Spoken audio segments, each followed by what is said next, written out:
Setelah membentuk sebuah rapalan di tangannya, maka jelas teknik dewa yang akan dikeluarkan oleh Shoyan kali ini merupakan segel pembalik laut, dan ini merupakan kali pertama dia menggunakannya dalam pertarungan. Shoyan bisa jelas merasakan bahwa Medusa telah dirugikan dalam pertarungannya melawan pelindung Istana Jiwa. Jelas terlihat setiap kali sang ratu bertukar pukulan dengannya, tangannya serasa mati rasa memegang pedang merah miliknya, diakibatkan hantaman keras yang dilancarkan oleh pelindung Tie. Tidak bisa dipungkiri, setelah menyerap beberapa roh spiritual sebelumnya, tingkat intensitas kekuatannya benar-benar meningkat secara signifikan. Mencoba untuk bertahan dalam kondisi mendesak seperti itu, Medusa sekali lagi merilis teknik keduanya. Pedang merah di tangannya berubah menjadi piton putih raksasa. Cahaya 7 warna juga segera keluar dari tubuhnya. Kekuatan itu langsung saja dilepaskan menuju lurus ke arah serangan rantai hitam pekat yang dilancarkan oleh pelindung Tie. Dua kekuatan itu bentrok satu sama lain di udara, dan pertempuran mereka benar-benar telah mencapai fase yang semakin memuncak. Sementara Shoyan masih terus membentuk segel di tangannya, membuat wajah Xian yang berada di sampingnya dipenuhi dengan kecemasan luar biasa. Dia mampu merasakan bahwa Shoyan tampaknya sedikit kesulitan untuk membentuk segel telapak tangan tersebut. Doki agung terus merembes keluar dari tubuhnya, bibirnya menunjukkan bahwa dia benar-benar harus membutuhkan konsentrasi penuh agar bisa membentuknya dengan sempurna. Kesulitan untuk menyempurnakannya benar-benar lebih tinggi dibandingkan dengan segel pemecah gunung, apalagi Shoyan belum rutin untuk melatihnya. Di sisi lain, persyaratan minimal untuk menggunakan segel pembalik laut adalah seseorang harus memiliki kekuatan Rana Do Hwang. Sementara Shoyan baru saja mencapai tahap tersebut beberapa hari yang lalu. Jika bukan karena statusnya yang berbeda dengan Rana Do Hwang biasa, maka dia tentu tidak akan memiliki kualifikasi untuk menggunakan segel pembalik laut tersebut.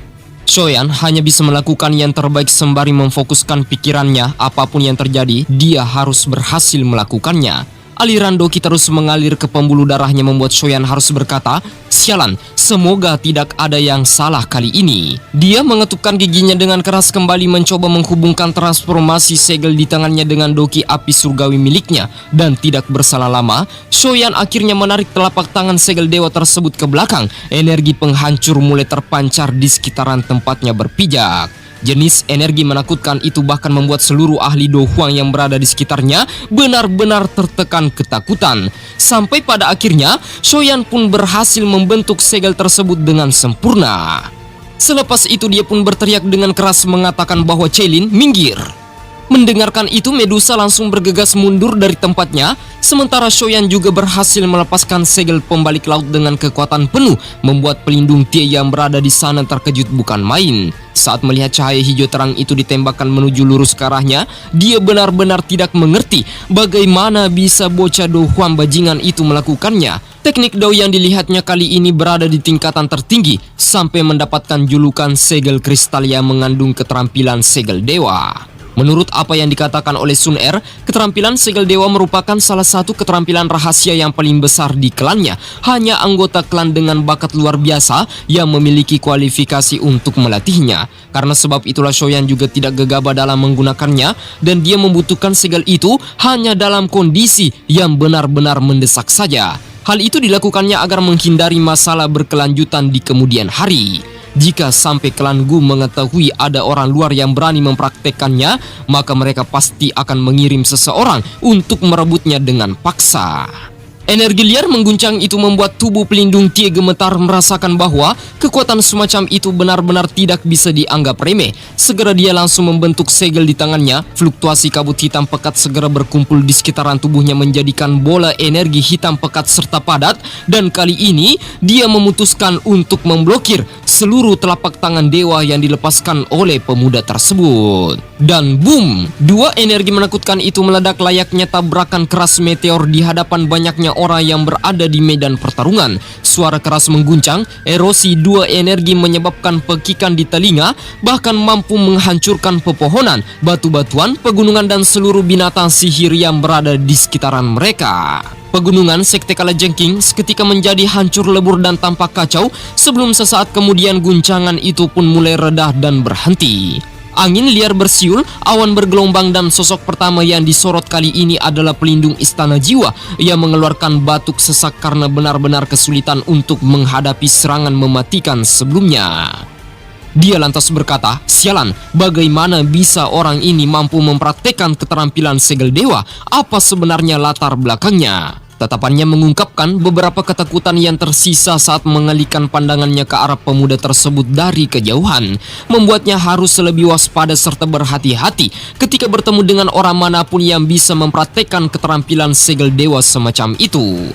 Sebagai salah satu faksi terkuat di benua Doki, jelas seluruh ahli yang berasal dari Istana Jiwa bagaimana mungkin tidak tahu jika ada orang yang menggunakan segel semacam itu, maka dipastikan orang tersebut memiliki sebuah hubungan dengan klan kuno misterius yang selama bertahun-tahun serta berabad-abad selalu menjadi saingan Istana Jiwa miliknya. Bahkan pemimpin tertingginya pun tidak pernah berani meremehkannya sedikit pun. Pelindung Tie dipenuhi dengan rasa ketidakpercayaan sembari bertanya-tanya, jangan bilang kalau orang ini berasal dari klan kuno itu. Sejatinya Istana Jiwa hanya memiliki dua musuh bebuyutan yang paling dia takuti di benua. Yang pertama adalah Menara Pil dan juga klan kuno sepertinya. Jantung pelindung Tie mulai berdetak kencang, tidak heran mengapa dia bisa mencapai tahap seperti itu di usia yang begitu muda. Sialan, aku benar-benar tidak beruntung kali ini. Mengapa aku harus bertemu dengan anggota mereka di sini? Merasa bahwa dirinya sudah tidak diuntungkan dan mulai sangat ketakutan menghadapi Shoyan, maka pelindung Tie akhirnya memutuskan untuk melarikan diri dari medan peperangan. Adapun rencana lain, maka dia bisa membuatnya di kemudian hari.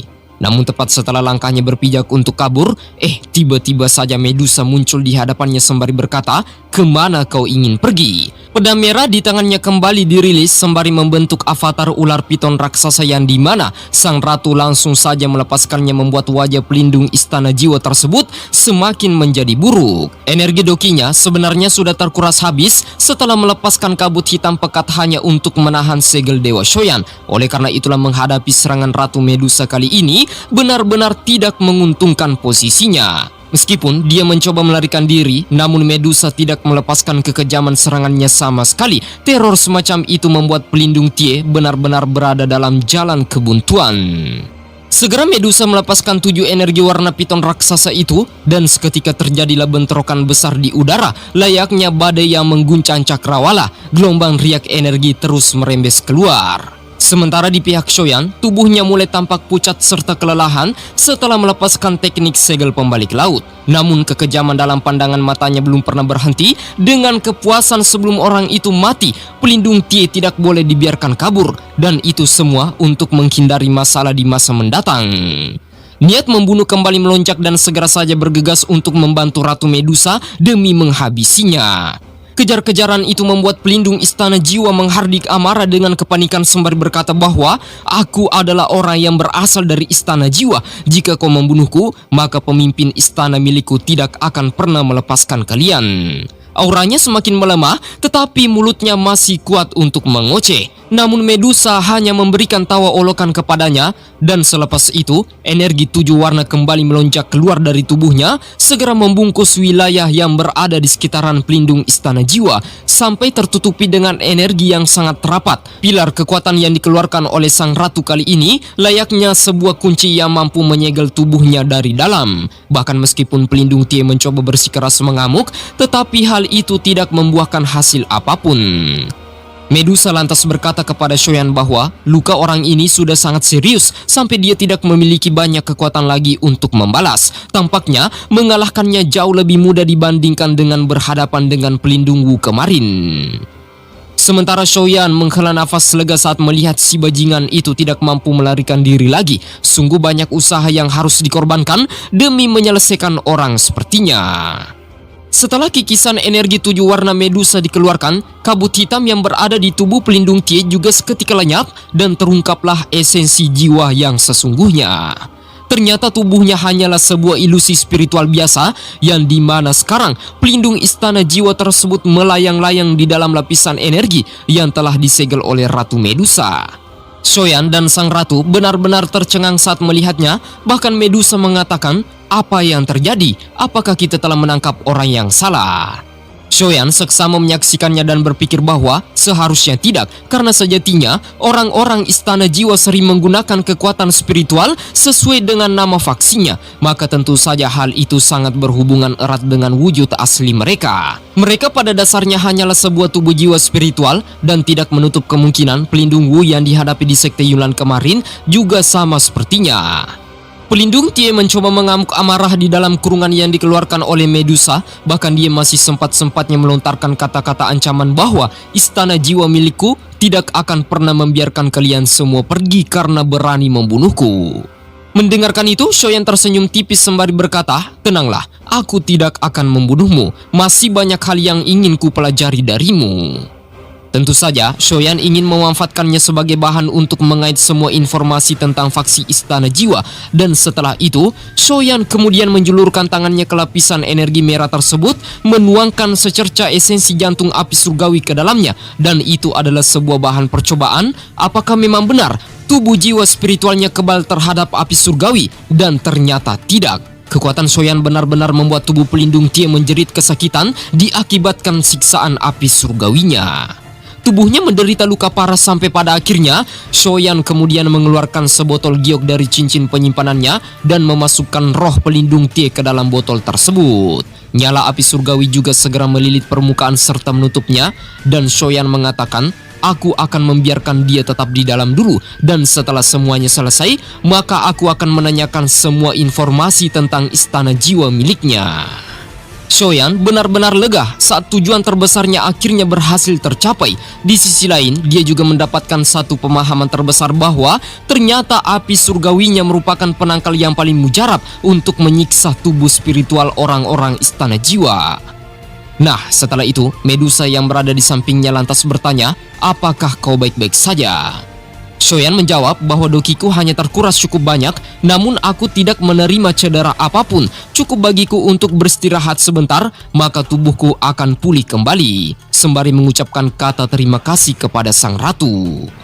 Mendengarkan itu, Medusa mengatakan bahwa jika bukan karena kau yang membantuku, maka mustahil juga bagiku untuk mengalahkannya dengan mudah. Selepas mengatakan itu, Shoyan, Medusa, serta Xian kemudian mengalihkan pandangannya ke arah medan pertempuran lain, tepatnya pertarungan antara Shoishan melawan sang pemimpin Sekte Kalajengking. Penjara raksasa berwarna ungu mengerikan itu tiba-tiba mengeluarkan fluktuasi yang tidak biasa, membuat Shoyan bertanya-tanya apakah pemenangnya akan segera diputuskan.